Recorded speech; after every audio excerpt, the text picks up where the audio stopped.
Today's NFL coaches are inundated by data.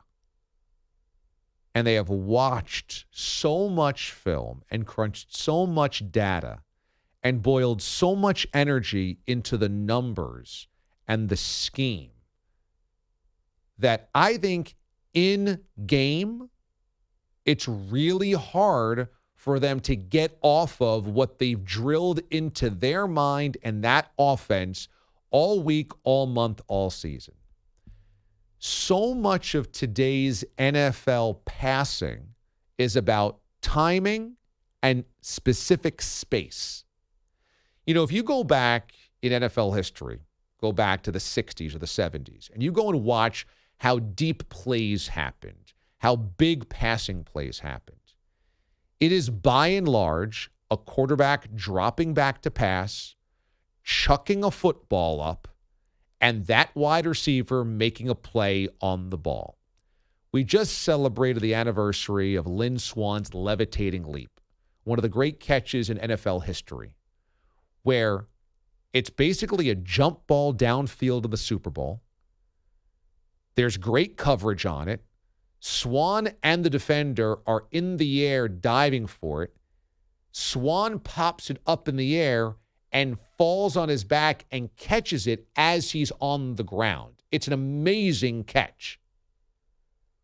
But it's really not about the scheme or the route. It's Bradshaw heaving it to a guy that he thinks is just going to out-jump the defender and come up with a zany play. And did. The other play that makes him a Super Bowl MVP in that same game is the kangaroo catch down the near sideline, where Terry Bradshaw just slings it 25 yards downfield. Again, there's really good coverage. And because Lynn Swann had maybe the best body control of any wide receiver of that era, he steps inside the corner, goes up, makes the catch, and his body is leaning out of bounds, but he starts running with 2 steps inbounds to keep his legs on the other side of the white line as his body is falling out. It's a beautiful ballerina-esque type play. Again, that's not the route. That's just throwing to a guy that you think is going to make a play. And that's what passing the football was a lot in the 60s, the 70s, even into the 80s. By the time you get into the 90s and 2000s, it's a much more sophisticated brand of offense. You're going to see tons of Super Bowl highlights on TV coming up, tons of them on your Twitter feed as well. I was watching some clips, because of course I was, of the 1970 Super Bowl. And there's a catch by Lance Allworth, who at that time is playing for the Dallas Cowboys after a Hall of Fame career with the Chargers. He has the end of his career with the Cowboys. And it's basically just a throw in traffic. There's 3 guys around. He just leaps and grabs the ball kind of awkwardly against his shoulder. A throw and a catch that you would never see today because there's too much risk involved in throwing it. And a receiver now always catches with his hands and never his body. And Allworth is one of the greats, but just had to make the play. It's just about making the play at that point in time. I bring this all up because aesthetically speaking, watching the offense today is far more beautiful than it ever was. It is all about if we can get 6 inches of space, if we can get the corner turned around for half a second, I can throw you open. Like the back shoulder fade. The back shoulder throw is not a thing Roger Staubach ever tried. It is not a thing Terry Bradshaw ever tried. It is only a thing now because Tom Brady and Aaron Rodgers and Patrick Mahomes and Peyton Manning are so surgically accurate that they can actually throw a pass before a player is open to a spot on the field, to a window where the defender, based solely on what a human has the capabilities of doing in retreat, can't get there. You throw it to a spot based on where the corner is, knowing that the corner can't get there in that amount of time. It's all surgical. It's all precision. I mean, Tom Brady has played until 44 years old at this level. He threw for 5,000 yards this year. which is absolutely mind-melting. Not because he just chucks it up and has these amazing wide receivers go get it. Of course, he's got good wide receivers in Gronk. But he does so because everything is timing now. He does not drop back, survey the field, stand tall in the pocket, and then sling it at the last moment. He drops back and within a second knows where he's going with the football and where that guy's got to be. And if the guy's not there, incomplete pass. He'll throw it again the next down or the next drive. And what Aikman is speaking to here, I think, is a dynamic in play in a lot of things in life.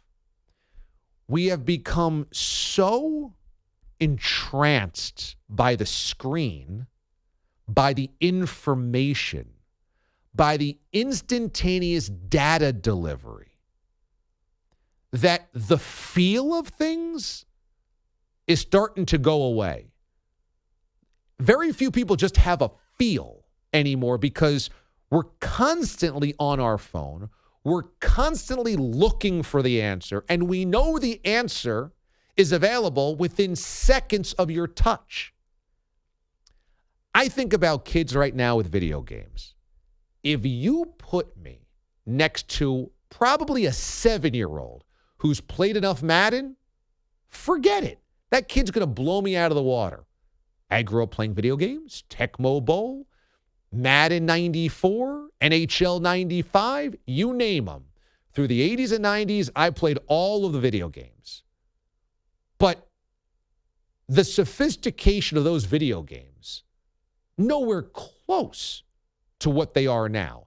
And kids are dialed in. Like, I'll watch my little cousins on Christmas play video games and be like, I couldn't get past this first level. And it's not like I was my dad who never had a video game in his life because he grew up in the 50s. I had video games, but the sophistication is so extraordinary.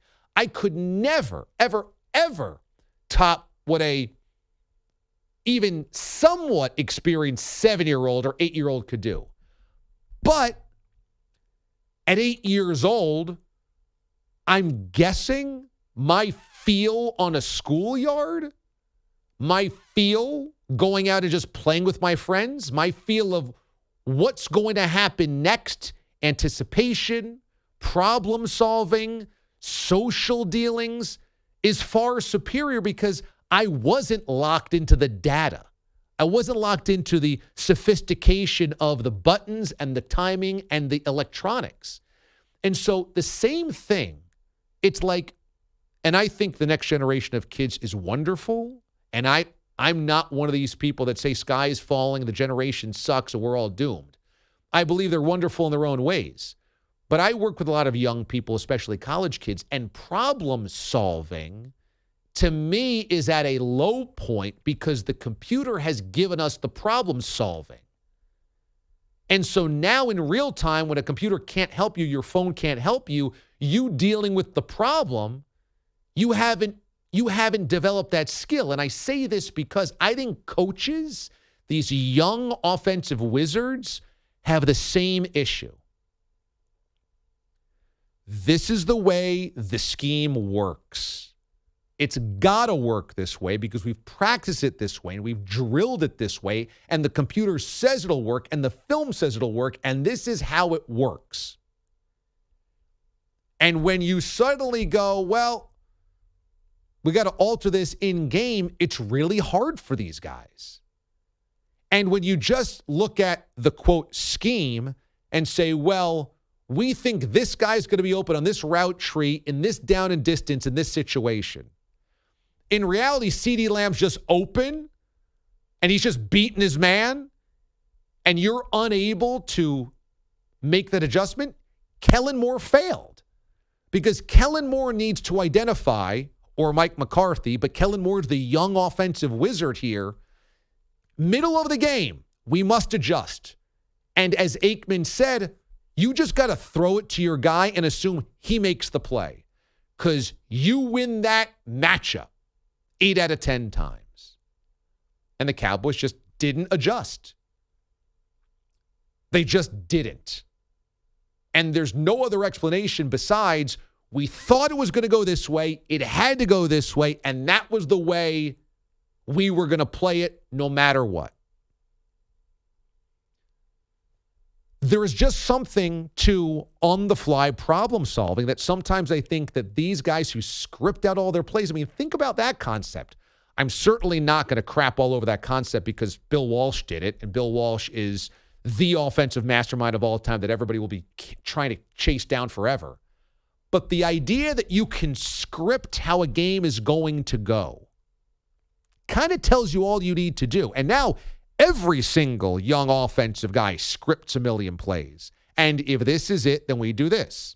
If this is the situation, then we do this, like the 2-point conversion chart, which, okay, I get sometimes the math is a little difficult on the fly, but everything is situational. Everything in life is situational. Well, if we trail by 6 with less than 4 minutes to play, we have to do this. No, you don't have to do anything just because the chart says it. Down by 12 with 8 minutes to play. What do? We do this. You don't have to do that. It is so much. It's so distilled into Brandon Staley's 4th down idea that 4th and 2 is always 4th and 2. That 4th and 2 on the first drive of the game when it's scoreless is the same as 4th and 2 with 90 seconds left and you're down by 4. That everything's the same. And it's not. But Staley is one of these young, offensive-minded, very specific in the way the offense needs to be run, very particular in the timing and the spacing. College football offense is all about spacing. That's all it is. It's that the hash marks are wider, there's more space on the field, and we know that our 5-star guy can get separation on your 4-star guy as long as we put him in space. How do we put people in space? It's really not about feel. It's just about we know this will happen then. So that's what we do. And a lot of these young guys have lost the feel. I think what Aikman is saying, yeah, it can come off as back in my day, but there's a legitimacy to that. I really think so.